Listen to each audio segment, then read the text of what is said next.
A Alcione, ela é coordenadora da nossa escola que a gente estudava, no ensino médio e no fundamental também. E a Alcione, ela cresceu, né, no centro espírita, ela conhece a religião espírita. E a gente, nesse trabalho, a gente escolheu entrevistar ela, como pessoa que a gente gosta muito, tem muito carinho e conhece da religião. Boa, Alcione, a gente sabe, né, que a religião, ela baseia muito na crença da reencarnação, na comunicação entre as pessoas vivas, as pessoas mortas, e que isso basicamente faz sobre a questão da morte dentro dessa religião. A gente tem aqui algumas perguntas e a gente queria começar perguntando para você como a religião espírita, né, ela entende a morte. Dentro da religião espírita, a gente entende que não há morte. Então é um outro ponto de vista, completamente diferente. Para nós, não existe morte, existe uma adaptação. Hoje nós estamos aqui usando esse corpo para interagir com essa matéria. Vai chegar um momento que cada um de nós vai abandonar esse corpo e vai continuar vivo, porém interagindo com uma outra matéria mais sutil.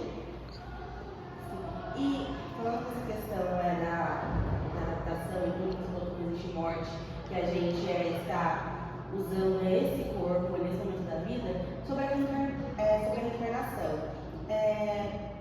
A reencarnação como que é um recomeço dessa vida? Como que é esse sentido? Sim, para nós a reencarnação é uma nova oportunidade que a gente recebe para tentar acertar naquilo que antes a gente errou. E para tentar sair dessa experiência, dessa vida aqui, melhor do que a gente chegou, mas não melhor materialmente. Tudo bem que o progresso material não é proibido, mas melhor principalmente nos aspectos humanos, nos aspectos religiosos. Então você ser uma pessoa, sair daqui uma pessoa, uma alma mais ética, com valores morais mais desenvolvidos.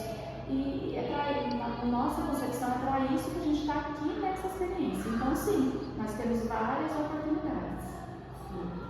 Assim, sobre a relação, existem muitas pessoas que elas não acabam encerrando essa passagem da sua vida, mas elas quase encerram, elas passam por uma experiência de quase morte, teoricamente. Elas ficam um período sem atividade cerebral, sem batimentos cardíacos, medicamente falando na medicina morta, depois elas ressurgem. Na visão do Espiritismo, como que ele enxerga esse acontecimento? Para nós é algo mais natural, porque essas EQMs, que são as experiências de quase-morte, no nosso entendimento, a gente passa por elas toda noite quando a gente dorme. Toda noite, quando a gente dorme, a gente entende que o nosso espírito se desprende do corpo, permanece conectado a ele, mas se desprende do corpo e vai atuar na erraticidade, nesse outro ambiente, nesse outro universo que não é tão material quanto o nosso, mas que é de onde nós viemos. E na experiência quase-morte, o espírito ele se desloca do corpo porque as funções vitais estão bem reduzidas e ele vai habitar e ter as experiências nesse universo, nesse mundo não material, ou menos material que o nosso, que é o mundo natural dos espíritos, assim que a gente entende. Então, para nós não tem nada de surpreendente na experiência quase-morte, na EQM, porque a gente entende que a gente passa por isso toda noite quando a gente dorme. Essa questão de a gente passar por isso toda noite quando a gente dorme, seria uma projeção? Sim, é uma projeção. A gente se projeta para fora do nosso corpo, porque no nosso entendimento nós não somos só esse corpo. O que movimenta, o que habita, o que dá vida a esse corpo é a nossa alma. A nossa alma não se reduz a isso aqui, isso é só uma roupa que a gente está vestindo momentaneamente. E ao momento que a gente dorme, o nosso espírito ganha uma liberdade.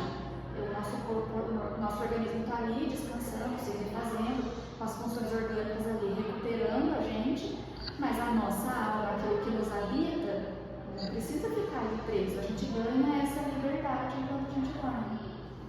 Em momentos assim de luto, quando a gente está passando por luto, a gente perde alguém muito querido, às vezes acontece muito, principalmente nesse momento de luto, muitas pessoas veem aparições do sobrenatural. Como que essas aparições, até mesmo dessa mesma pessoa que faleceu, se apresentam? Como que no Espiritismo essas aparições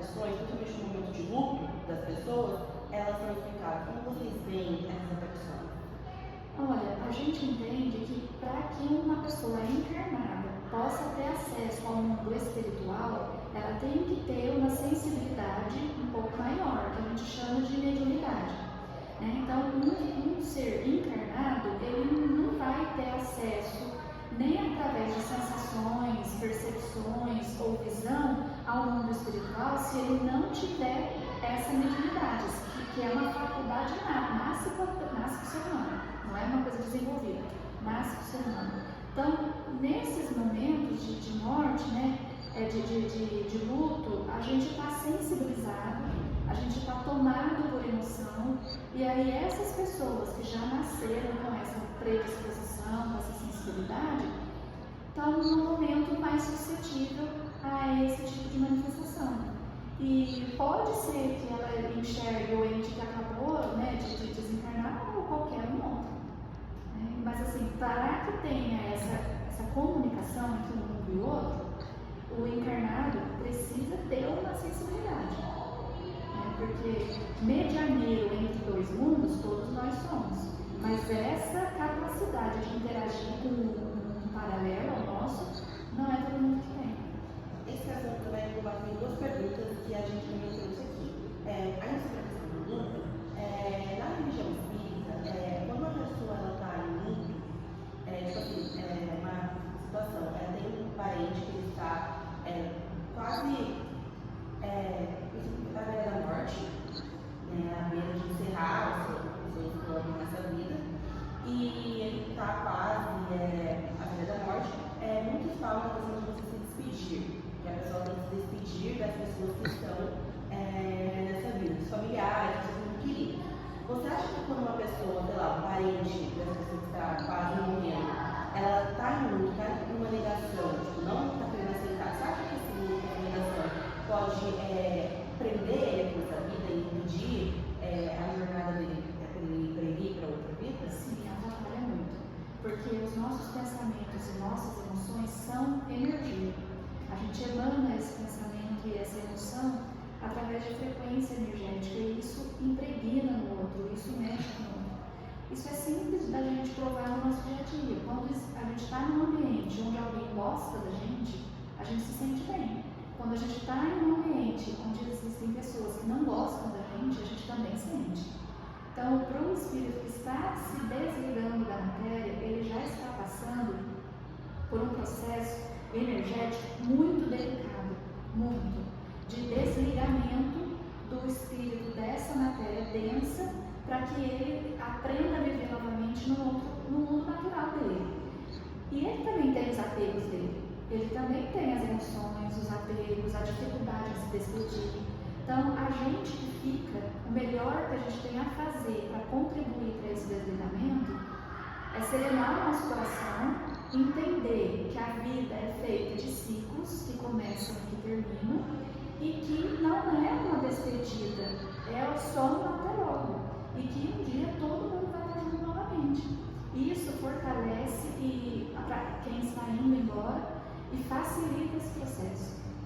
Porque o apego prende mesmo, e dificulta a partida, atrapalha o desligamento do espírito e atrapalha quem fica, porque a vida tem que continuar, dos dois lados da vida, aqui e no lado espiritual. A vida continua, tem que continuar, e a gente não pode ficar preso a saudades, a apegos, porque senão a gente se atrapalha o tempo todo.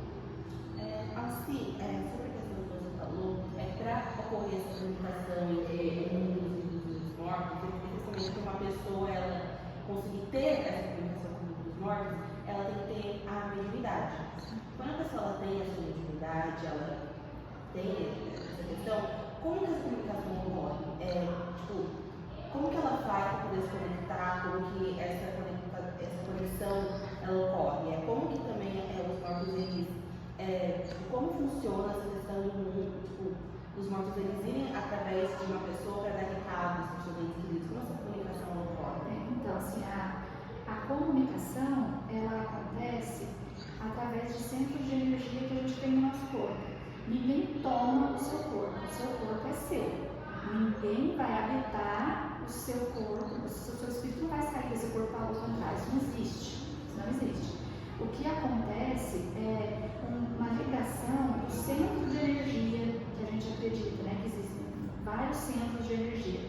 corpo físico e no corpo espiritual, tanto do espírito encarnado como do espírito desencarnado. O que se une é esses pontos de energia. Então, mentalmente, a ligação se faz. Existem centros de energia esparramados pelo corpo e os espíritos se acoplam nesses centros de energia. É uma aproximação.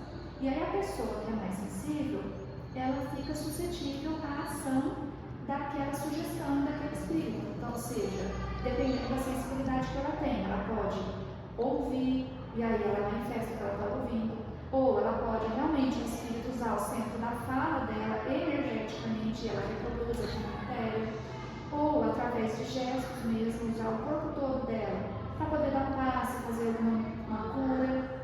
Então tem vários tipos de manifestação. A psicografia, né? Então são vários tipos de mediunidade, mas a ligação é energética, não existe possessão. E isso é um treino, é uma faculdade que a pessoa nasce, mas ela tem que ser desenvolvida, educada, a pessoa aprende a lidar com aquela manifestação, a perceber o que é seu, o que não é seu. E por isso que nesse momento do desenvolvimento da mediunidade é muito importante o autoconhecimento. Porque eu tenho que saber que emoções são minhas, que emoções não são, o que é pensamento meu, o que é sugestão de algum espírito. Porque a comunicação entre os dois mundos é de uma responsabilidade muito grande. Eu não posso sair dizendo por aí, você é médico, recebe mensagem do além. Você tem aonde que ele seja lá? Ele está aqui agora. Eu não posso ser leviana nesse ponto. Eu estou lidando com o emocional dos outros. Então, é algo sério para nós, muito sério, de muita responsabilidade e que leva um tempo para ser desenvolvido. Por conta das consequências que isso tem na vida do outro. E na nossa também. Essa mediunidade, ela já nasce com a pessoa ou a pessoa vai se desenvolvendo ela ao longo do tempo? Ela já nasce, a pessoa já nasce com essa ferramenta, que a gente entende que é uma ferramenta assim, para otimizar o seu trabalho aqui na Terra, entendeu? Nessa vida.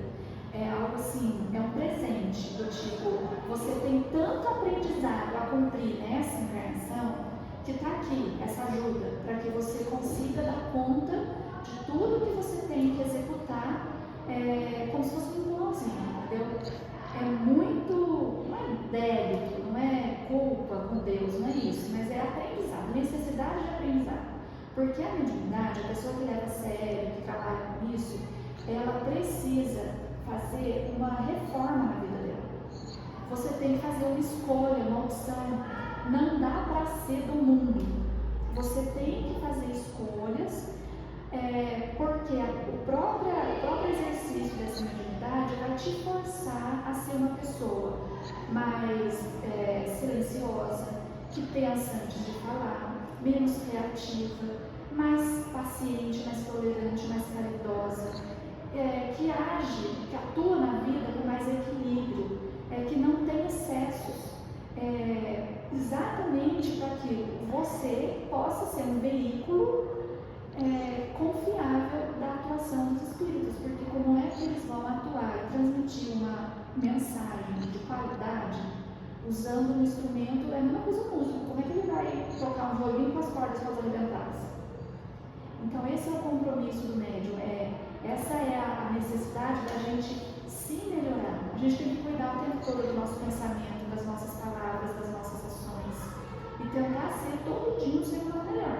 E isso não é fácil, porque é muito mais fácil a gente ser do mundo. A gente falar o que a gente quer, o que vem na cabeça, reagir do jeito que a gente quer, e não importa os outros. É muito mais fácil assim. Então é um freio de mão na vida da gente, a mediunidade. Bom, eu queria agradecer